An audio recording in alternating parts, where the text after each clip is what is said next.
Welcome, Jessica, to our podcast. How are you today? Thank you so much for having me. I'm good. How are you? I'm fine as well. And how you feel like my office spaces, all my stuff? I love it. It's a huge office. So many different rooms, beautiful outside area. Right. All right. So thank you so much for being here. Thank you so much for your valuable time today. And I definitely grab a lot of nuggets from you today. I hope so. I'll share everything I've got. Sure, no problem. Let's start our podcast. Would you like to introduce yourself first, your journey, and then we can go from there. Yeah, perfect. So my name's Jessica Kimber. I've owned a recruitment agency for 4 years now, so RecX Recruitment. And last year I also started a company called Raire, which is a training business for recruiters and recruitment agencies specifically. So we run all sorts of recruitment, sales, training programs, as well as personal branding as well. Okay, all right, nice. And I was actually checking your profile, and you work with the Haze as well. Yes, I did for about 4 years. Yeah. Oh, okay. So how long is your experience in the recruitment field? In recruitment, 16 years, which is half my life, 50% of my life. So basically you started your career with recruitment? Yeah, I did. First role out of school. And what do you like most about the recruitment things?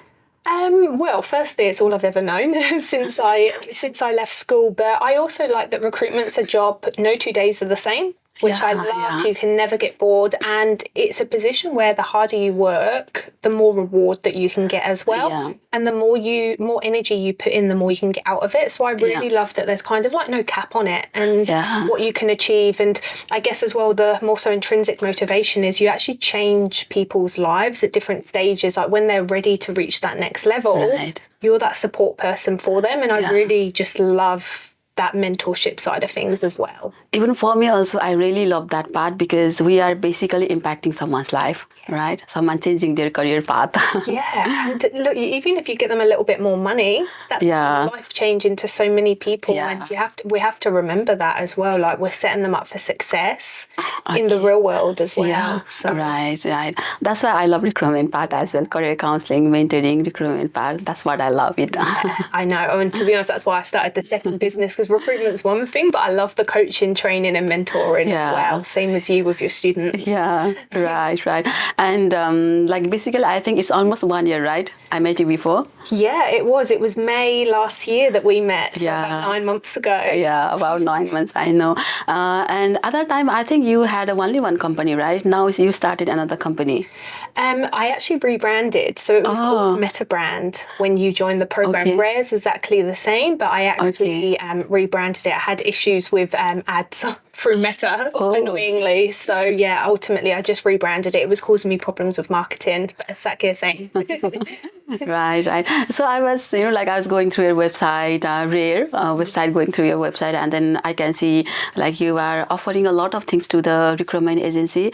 Can you please run down what are the things you are offering? Yeah, definitely. So all of my services are for recruiters, whether that's agency recruiters or even internal recruiters as well as for individuals and recruitment teams. So I run training programs, everything from what we call rookie training. So teaching from ground zero, day one in the job, I can get each consultant up to where they need to be.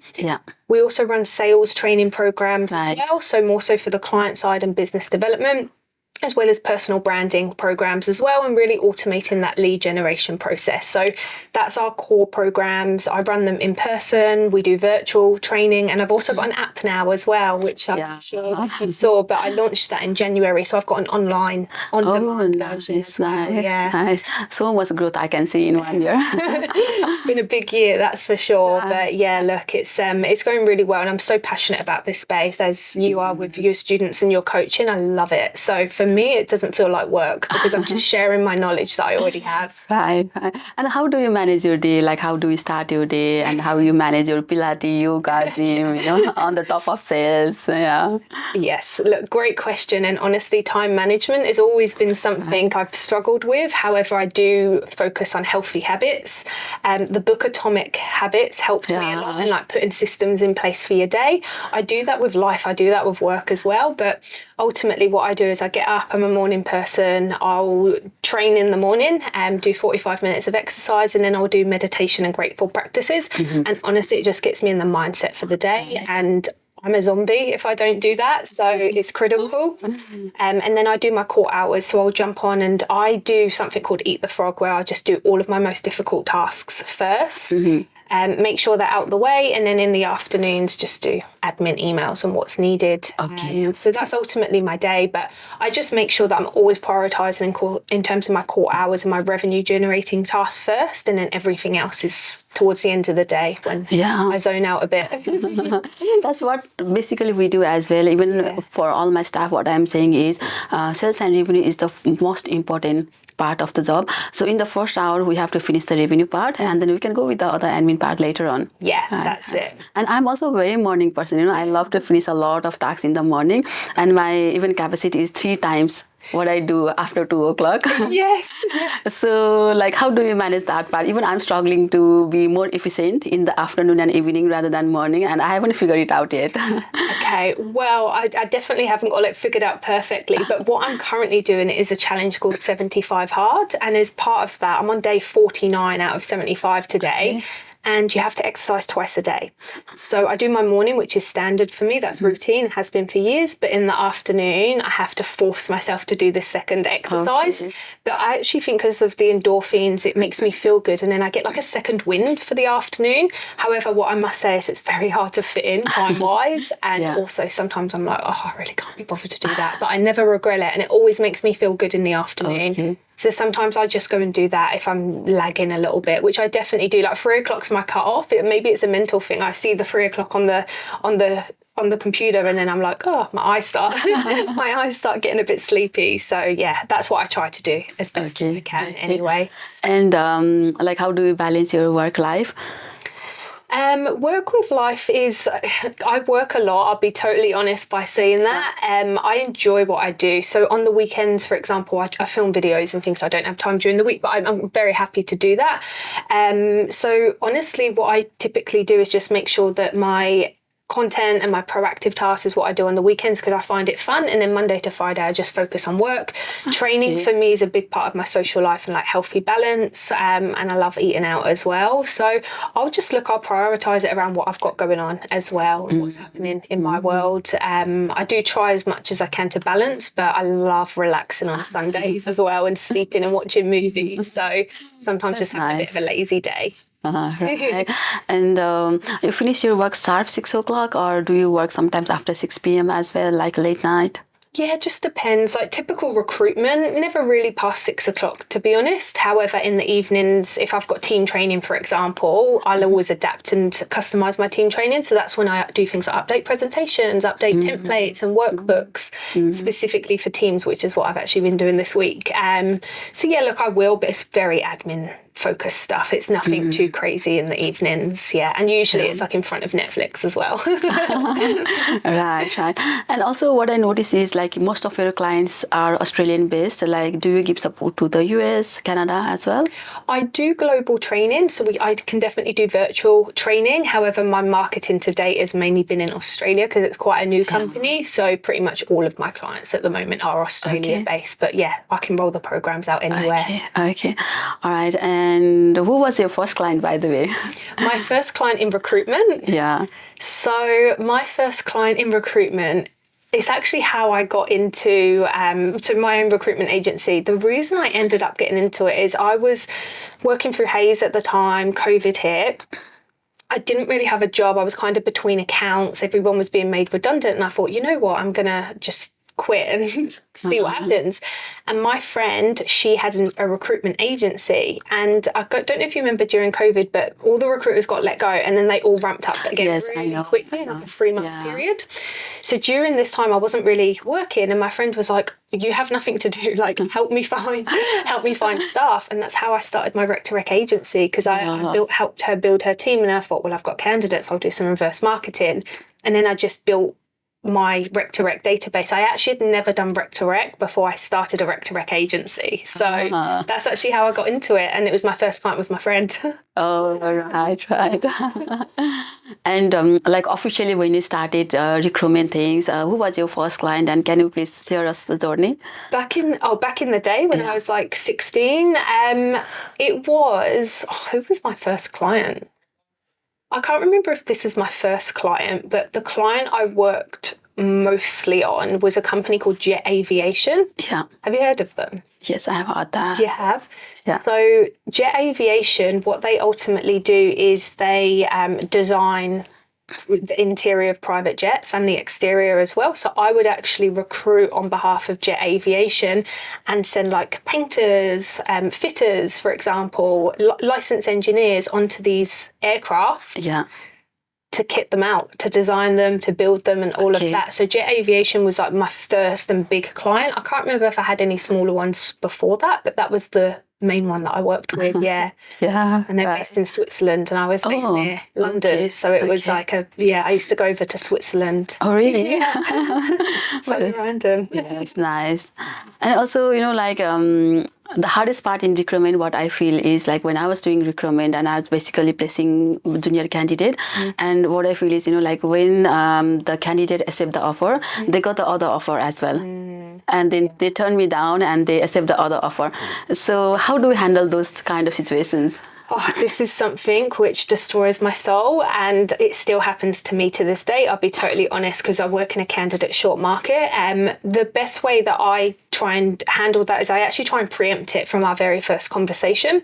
So actually what I do in the very first screening call is I ask questions around where else are you interviewing, what stage are you at, are you actively applying, are you just speaking to me because I've contacted you first, and I try and gauge like how active they are.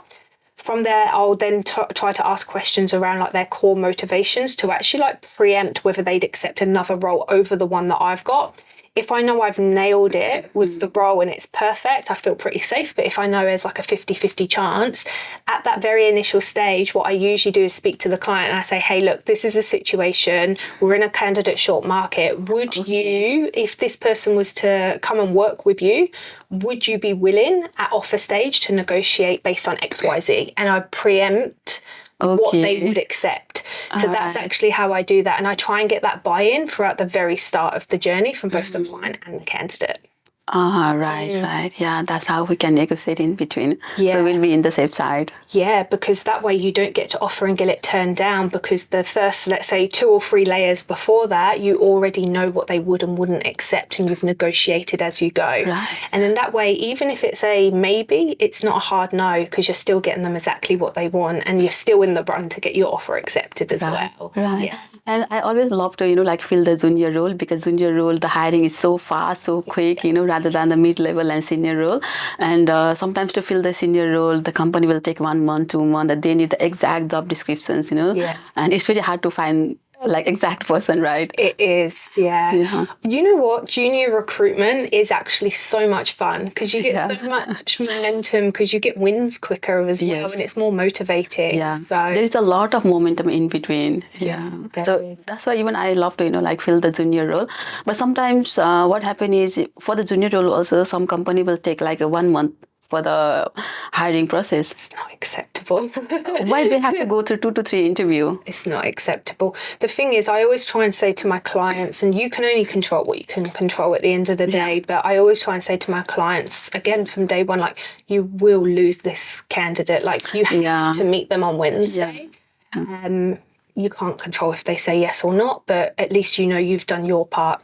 In between, if there's a candidate that's got like a month gap, I'll always stay in touch with the candidate as well, like every few days, and how's it going, any changes? But it's a really tough part of the role, especially if you're working contingent with clients as well, because you need that level of commitment from them. Like if you're working retained, they say, well, I need that person, I've already paid a fee up front, right?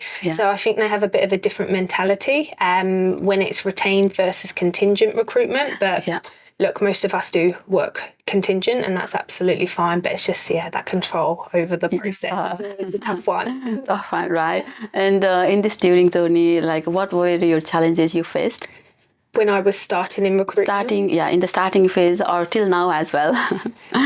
Lots of challenges. And in all honesty, just because I've got this much experience doesn't mean I don't face challenges all the time. The market's constantly changing. What candidates want constantly change. So just when I feel, oh, the market's going well, you know, I'm making loads of placements, something happens and no one wants work anymore, or, you know, there's something on the news which makes people scared to move jobs. So there's definitely still challenges. Something I personally do is I commit to like development of myself in terms of like my knowledge, so I can understand like how I navigate certain situations. Like if I know the market's doing something in particular, like let's just say, for example, the IT market dropped off and got really, really quiet about a year or so ago, like 18 months ago when Google made all of those redundancies. Me recruiting recruiters, I didn't then tap into trying to recruit IT recruitment roles because I knew it wasn't going to happen. But at that point, medical recruitment was very busy. So that's where I started building out. I just navigated with what the market was doing, if that made sense. I totally agree with you. Like we have to adapt the changes according to the market. And every strategy will not gonna work all the time.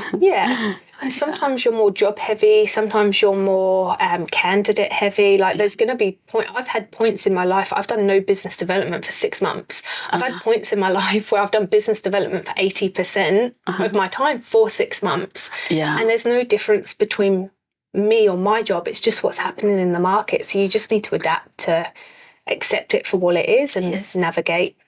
Right. What I find, Jessica, is sometimes people are confused with personal branding and company branding. Can you give me some ideas? What are the different about the company branding and personal branding? Yes, well, both are two totally different strategies. Firstly, I think, and it depends on the size of company, but with company branding, there's usually like an overarching longer term strategy of how they'll generate leads, how they convert business, you know, all of those sorts of things. However, personal branding is usually, in my experience, most effective by people who work in customer facing or sales type roles, because people work with you as an individual. So yes, you may work for a big brand, but that doesn't mean you're going to win business or, you know, people are going to respond well to you. So I think that's where personal branding starts to become really important, because at that point, you're not competing against your company, you're competing against all of the other individuals in other companies. So you need to, in a customer facing role, market yourself in a way that you're the person other businesses want to work with. I think when it comes to personal branding, you've got the luxury as well of actually being human and personal and showing that authentic side to you. And in 2024, I think that's what people want when they're looking to make buying decisions.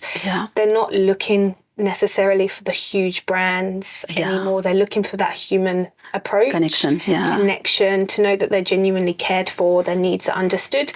And I think through personal branding, you can tell stories about your journey. You can articulate your values. You can help your audience overcome their own pain points or challenges or objections, and that builds automatic trust. So it's kind of hard for companies to do that because they don't usually have one set of people, one target audience. Whereas as a personal brand, typically you'd have one target audience. Right. And also what I think is there is a AI definitely now. AI is running, but AI will not replace recruitment agencies person. That's what I feel. Because human touch is different, you know, at the end human connection should be there. Absolutely. In my opinion, I think AI will replace some parts of our process, and like, for example, interview bookings. There'll be a schedule where you can just coordinate it, you know. But that human touch, like AI follows a set of rules and it will ultimately spit out what's previously happened, but it doesn't understand future goals or motivations or, you know, those real like soft skills in a person, because if it's not a rule, it doesn't understand it. So I think we're always going to be needed because we're humans putting other humans and understanding their life and their goals. And we're putting them into their dream role and what they want for the future, which I mean, unless AI gets crazy advanced, I think it's going to be very hard to predict the future through AI. Right. Yeah, totally agree. Good. Because to be honest, you probably know more about it being in the tech space as well. I've been trying to practice my chat GPT prompts lately, so I'm getting quite good at it, but I'm definitely still a beginner. Even, you know, like my friend recommended me to use chat GPT, but it's so hard for me, you know, like rather I write email by myself, you know, but I never prefer chat GPT because I feel it's so hard tool for me. For sure, to be honest, same. And then when it gives me the answers, it uses all these crazy buzzwords. I'm like, I would never say that. It's so awkward for me being like, you know, come to me for an unparalleled service in so and so. It just, it sounds silly, but yeah, look, I can see why it's good for like formatting things and, getting a structure for a guide or a process, that type of stuff is what I would use it for. And Jessica, basically, I'm your greatest follower, to be honest, because I always watch your LinkedIn video. I always go and watch all your blogs and then content as well. But what I found is like you love LinkedIn marketing and you are doing LinkedIn marketing a lot, right? Yes. So rather than other social media? Yes. Okay. So do you think LinkedIn marketing works for the recruitment?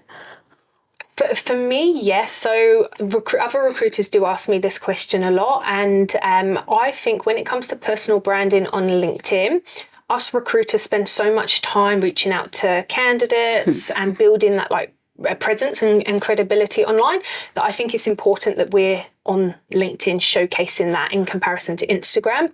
However, I do think Instagram and Facebook and Meta and all of those type of programs definitely have their place. But I think for a recruitment consultant who uses that for their personal stuff, they probably wouldn't post jobs and things on their own. So, look, I think, is it the most effective channel in the entire world to generate leads? Probably not. But is it the most effective for recruiters to win business in B2B and find candidates? Yeah. Absolutely, I think it is. That's important. Yeah, right.